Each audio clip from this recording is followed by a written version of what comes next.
आपण पाहिलं असेल गेल्या 40 वर्षापासून मराठा आरक्षणाचा लढा सातत्याने चालू आहे.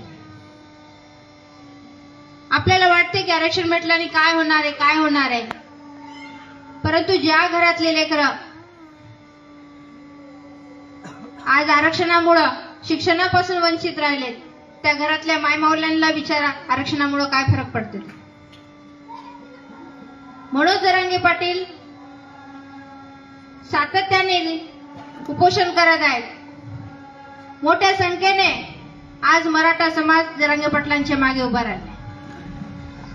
अण्णासाहेब पाटलांपासून अण्णासाहेब जावळे पाटील असतील, नानासाहेब असतील, विनायकराव मेटे असतील,